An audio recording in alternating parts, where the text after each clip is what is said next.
ಕ್ರಮ ಅಂತ ಆಗಬೇಕು ಅಂದರೆ ಅವರನ್ನು ಕೇಳ್ತಕ್ಕಂಥದ್ದು ಸೌಜನ್ಯಕ್ಕಾದರೂ ಕೂಡ ಏನಪ್ಪ ನೀನು ತಪ್ಪು ಮಾಡಿದ್ಯಾ ಅಂತಕ್ಕಂಥದ್ದನ್ನು ಕೇಳೋದು ಸೌಜನ್ಯ.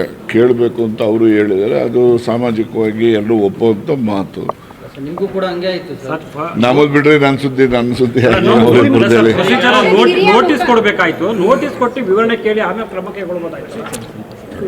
ಸರ್ವೇ ಸಾಮಾನ್ಯವಾಗಿ ಯಾರ ಮೇಲೆ ಏನೇ ಆರೋಪ ಬಂದರೂ ಕೂಡ ಅದನ್ನು ಅವರನ್ನು ನೋಟಿಸೇ ಕೊಡಬೇಕು ಅಂತಿಲ್ಲ. ಫೋನಲ್ಲಾಗಲಿ ಇನ್ನೊಂದಾಗಲಿ ಮತ್ತೊಂದು ಸೌಜನ್ಯಕ್ಕಾದರೂ ಅವ್ರ ಹತ್ರ ಮಾಹಿತಿ ಪಡಿಬೇಕು. ಸತ್ಯಾಸತ್ಯತೆ ಬಗ್ಗೆ ಮಾಹಿತಿ ಪಡೆದು ಆನಂತರ ಕ್ರಮ ಇಡ್ತಕ್ಕಂಥದ್ದು ಅದು ಒಂದು ಸೂಕ್ತವಾದಂಥದ್ದು ಅಂತೇಳಿ ಎಲ್ಲರೂ ಭಾವಿಸಿದರೆ ನಾನು ಕೂಡ ಭಾವಿಸ್ತೇನೆ. ನೋಡಿ, ಮುಸ್ಲಿಂ ಸಮುದಾಯ ಕಾಂಗ್ರೆಸ್ ಪಕ್ಷದ ಪರವಾಗಿ ಸಂಪೂರ್ಣವಾಗಿ ಬೆಂಬಲ ಕೊಟ್ಟಿದೆ ಅಂತಕ್ಕಂಥದ್ದು ನಿರ್ವಿವಾದ. ಅದು ಎಲ್ಲರೂ ಕೂಡ ಒಪ್ಪಿದ್ದೇವೆ, ಎಲ್ರಿಗೂ ಮನವರಿಕೆನೂ ಕೂಡ ಇದೆ. ಆದರೆ ಜಮೀರ್ ಅವ್ರ ಮೇಲೆ, ಇನ್ನೊಬ್ಬರ ಮೇಲೆ, ಮತ್ತೊಬ್ಬರ ಮೇಲೆ ಏನಾದರೂ ಕ್ರಮಗಳು ಅದು ಇದು ಅಂತಕ್ಕಂಥದ್ದು ಪ್ರಸ್ತಾಪಗಳು ಬಂದಾಗ ಆಗಂದಾಕ್ಷಣಕ್ಕೆ ಪೂರ್ಣ ಮುಸ್ಲಿಂ ಸಮುದಾಯನೇ ಕಾಂಗ್ರೆಸ್ ವಿರುದ್ಧ ಅಂತಾಗಲಿ ಅಥವಾ ಅವ್ರ ಮೇಲೆ ಕಾಂಗ್ರೆಸ್ಸಿಗೆ ಕೋಪ ಇದೆ ಅಂತ ಭಾವನೆ ಆಗಲಿ ಆ ಸಮುದಾಯದಲ್ಲೂ ಕೂಡ ಬರಬಾರ್ದು. ಅವರು ಕೂಡ ಸಂಬಂಧಪಟ್ಟವ್ರ ಜೊತೆಯಲ್ಲಿ ಸಂಪರ್ಕ ಮಾಡಿ ಈ ರೀತಿ ಆರೋಪಗಳನ್ನು ಮಾಡೋದಕ್ಕಿಂತ ಮುಂಚಿತವಾಗಿ ನೀವು ಈ ಥರ ಹೇಳೋದು ಸರಿ ಇಲ್ಲ ಅಂತೇಳಿ ಅವ್ರಿಗೂ ಕೂಡ ಅವ್ರು ಹೇಳಬೇಕಾಗ್ತದೆ. ತನಗೆ ತಾನಾಗೆ ಊಹೆ ಮಾಡಿಕೊಂಡು ಈಗ ಕಾಂಗ್ರೆಸ್ ಪಕ್ಷ ಮುಸ್ಲಿಂ ಸಮುದಾಯಕ್ಕೆ ವಿರೋಧ ಇದೆ ಅಂತಕ್ಕಂಥ ಭಾವನೆ ಜನರಲ್ಲಿ ಮೂಡಿಸೋಕ್ಕೆ ಮಾಡ್ತಕ್ಕಂಥ ಪ್ರಯತ್ನ ಯಾರು ಒಪ್ತಕ್ಕಂಥದ್ದಲ್ಲ. ಇವತ್ತು ಕೂಡ ಕಾಂಗ್ರೆಸ್ಸಿಂದ ಮುಸ್ಲಿಮರಿಗೂ ಸಹಾಯ ಆಗಿದೆ, ಮುಸ್ಲಿಮರಿಂದ ಕಾಂಗ್ರೆಸ್ ಪಕ್ಷಕ್ಕೂ ಕೂಡ ಸಹಾಯ ಆಗಿದೆ. ಅದೇ ನನಗೆ ಗೊತ್ತಿಲ್ಲಪ್ಪ ಯಾರ್ಯಾರು ಏನೇನು ಉತ್ತರ ಕೊಟ್ಟಿದ್ದಾರೋ, ಯಾರ್ಯಾರು ಏನೇ ಕ್ರಮ ಮಾಡಿದಾರೋ ಅದ್ರ ಬಗ್ಗೆ ನನಗೆ ಹೆಚ್ಚಿನ ಮಾಹಿತಿ ಇಲ್ಲ.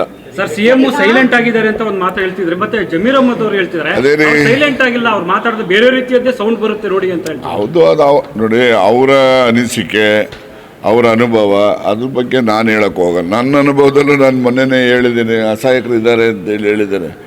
ನಾನು ಒಂದೊಂದು ಸರಿ CM ಇಷ್ಟೊಂದು ಅಸಹಾಯಕರು ಆಗ್ತಾ ಇದ್ದಾರಲ್ಲ ಅಂತಕ್ಕಂಥದ್ದು ನೋಡಿದಾಗ ಯಾರಾದರೂ ಮಾಟ ಮಂತ್ರ ಮಾಡಿಸ್ಬಿಟ್ಟವ್ರೇನೋ ಅವ್ರ ಮೇಲೆ ಸ್ವಲ್ಪ ವಿಚಾರ ಮಾಡ್ತಾ ಇದ್ದೀನಿ.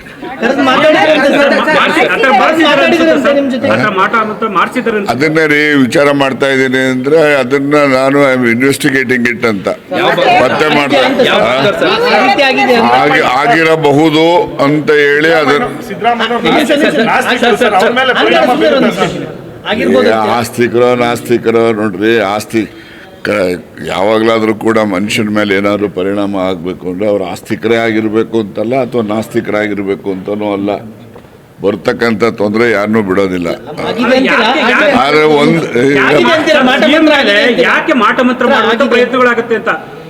ನಾನು ಮಾಟ ಮಂತ್ರದಲ್ಲಿ ನಂಬಿಕೆ ಇಲ್ಲದೇ ಇರೋನು, ಗೊತ್ತಾಯ್ತಾ? ಆದರೆ ಮಾಡಿರ್ಬೋದೇನೋ ಯಾರಾದರೂ ಅಂತ ಹೇಳಿ ಆಗಿದೆಯೋ ಆಗಿಲ್ವೋ ಅದನ್ನ ಇನ್ವೆಸ್ಟಿಗೇಟ್ ಮಾಡ್ತಾ ಇದ್ದೀನಿ. ಮಾತನಾಡಿದ್ದಾರೆ ಈಗ ಮಾಟ ಮಂತ್ರ ಅವರು ನಂಬಲ್ಲ, ನಾನು ನಂಬಲ್ಲಪ್ಪ, ನಡೀರಿ ಸುಮ್ಮನೆ. ಅದೆಲ್ಲ ಹೇಳಕ್ಕಾಗ್ತದೇನಮ್ಮ? ಈಗ ಹೇಳೋ ಅಂತವೆಲ್ಲ ಹೇಳಿದ್ದೀನಿ, ಹೇಳ್ದೇ ಇರೋದೆಲ್ಲ ಹೇಳಕ್ಕಾಗಲ್ಲ, ನಡೀರಿ. ಸಿಎಂ ಅವ್ರಿಗೆ ನೀವೇನಾದ್ರೂ ಧೈರ್ಯ ತುಂಬುವಂಥದ್ದು ಅಥವಾ ಗಟ್ಟಿಯಾಗಿ ನಿಲ್ಲಿ ಅನ್ನೋ ನೋಡಿ, CM ಅವ್ರಿಗೆ ಯಾರು ಏನು ಗಟ್ಟಿಯಾಗಿ ನಿಲ್ಲಿ ಅಂತ ಹೇಳಿಸ್ಕೊಳ್ಳೋವಂಥ ಅಸಹಾಯಕತೆ ಅವ್ರಿಗೆ ಬಂದಿಲ್ಲ. ಅವ್ರು ಯಾವಾಗಲೂ ಗಟ್ಟಿನೇ. ಆದರೆ ಈ ಕೆಲವು ಬೆಳವಣಿಗೆಗಳು ನಡೀತಾ ಇರ್ತಕ್ಕಂಥ ಹಿನ್ನೆಲೆಯಲ್ಲಿ ಕೆಲಸದ ಒತ್ತಡನೋ ಬೇರೆ ಒತ್ತಡನೋ ಅವರು ಒಂದು ಸ್ವಲ್ಪ ಸೈಲೆಂಟ್ ಇದ್ದಾರೆ ಅಂತ ಯಾರಾನ ಹೇಳಿದ್ರೆ ಅದು ಸರಿ ಏನೋ ಅಂತ ನಮಗೂ ಅನಿಸುತ್ತೆ. ಆದರೆ ಏನು ಅಸಹಾಯಕತೆ ಬಗ್ಗೆ ನಾನು ಈಗಾಗಲೇ ಹೇಳ್ದಂಗೆ ಯಾರೋ ಮಾಟ ಮಂತ್ರ ಏನಾದ್ರು ಮಾಡಿಸ್ಕಿಡ್ಸಿದಾರೆ, ಪೂರ್ತಿ ಮಾತಾಡೋಕ್ಕಾರ ಬಿಡಪ್ಪ, ಮಾಟ ಮಂತ್ರ ಏನೋ ಮಾಡಿಸ್ಬಿಟ್ಟಿದಾರೇನೋ ಅನ್ನೋ ಜನ ಮಾತಾಡ್ತಾರಲ್ಲ, ಅದನ್ನು ನಾನು ನಂಬುವಾಗ ಆಗ್ತದೆ. ಯಾರು ಮಾಡಿರಬಹುದು ಅನ್ನೋದನ್ನು ನಾನು ಇನ್ವೆಸ್ಟಿಗೇಟ್ ಮಾಡ್ತಾ ಇದ್ದೀನಿ, ಆಮೇಲೆ ನಿಮ್ಗೆ ತಿಳಿಸ್ತೀನಿ. ಇಲ್ಲ ನಾವು ಆ ರೀತಿ ಯಾರೆಲ್ಲ ಭಾವನೆಗಳು ಬರ್ತಾ ಇದ್ದಾವೆ ಆ ಭಾವನೆಗಳಿಗೆ ಅಂತ್ಯ ಆಡ್ತಕ್ಕಂಥ ರೀತಿಯಲ್ಲಿ ನಾವು ಅಲ್ಪಸಂಖ್ಯಾತ ಸಮುದಾಯದ ಜನರ ವಿಶ್ವಾಸವನ್ನು ಕಾಂಗ್ರೆಸ್ ಪಕ್ಷ ಗಳಿಸುವಂತ ಪ್ರಯತ್ನ ನಾವು ಮಾಡ್ತೇವೆ.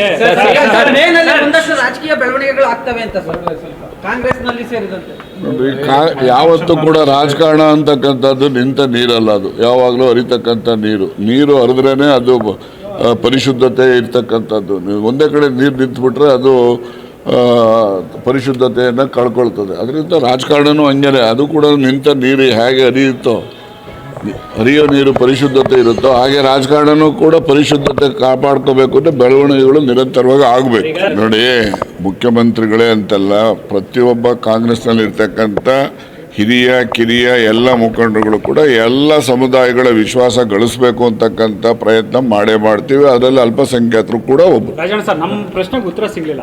ಕೊಟ್ಟನಲ್ಲ, ಅಲ್ಲಲ್ಲ, ಸಿದ್ದರಾಮಯ್ಯ ಅವರು ಅವ್ರ ಮೇಲೇನೆ ಯಾಕೆ ಮಾಟ ಮಂತ್ರ ಆಗುತ್ತೆ ಅಂತ ಶಕ್ತಿ ಏನು ಅನ್ನೋ ತರದ್ದು ರೀ ನನ್ನ ಮೇಲೂ ಆಗಿರ್ತದೆ ರೀ, ನಮಗೂ ಗೊತ್ತಾಗೋದಿಲ್ಲ. ಅದನ್ನೆಲ್ಲ ವಿಚಾರ ಮಾಡಿದ್ಮೇಲೆ ಗೊತ್ತಾಗ್ತದೆ. ಹಿಂದೆ ಆಗಿದೆ ಸರ್ ಈ ತರ ಏನಾದರೂ ಮಾಟ ಮಂತ್ರಗಳು ರಾಜಕೀಯವಾಗಿ? ರೀ ನನಗೆ ನಿಮ್ಗೆ ಹೇಳಬೇಕು ಅಂದರೆ, ನಾನು ಯಾವುದೇ ಚುನಾವಣೆಗೆ ನಿಂತರೂ ಕೂಡ ನಮ್ಮ ಹಳೆ ಮನೇಲಿದ್ದೆ, ಕ್ಯಾನ್ಸರ್ನಲ್ಲಿದ್ದಾಗ ಆ ಕಡೆ ಮನೆಯಲ್ಲಿ ಯಾವಾಗಲೂ ಬರೋರು ಏನು ಕತ್ತೇನೋ, ಮನೆ ಸುತ್ತನೂ ಹಳದಿ ನೀರು, ನಿಂಬೆಹಣ್ಣು ಮಳೆಗಳು ಹೊಡೆಯೋದು, ದರ ಕಟ್ಟೋದು ಅಂಥವೆಲ್ಲ ಹಾಕ್ಬಿಟ್ಟು ಹೋಗ್ಬಿಡೋರು.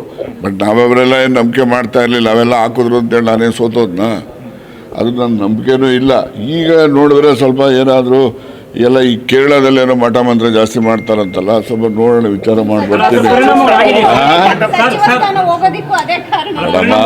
ಅವೆಲ್ಲ ನೋಡಿ, ಅವೆಲ್ಲ ನಾನು ಹೆಚ್ಚು ಲಂಬಿಸಿ ಹೇಳಕ್ಕೆ ಹೋಗೋದಿಲ್ಲ.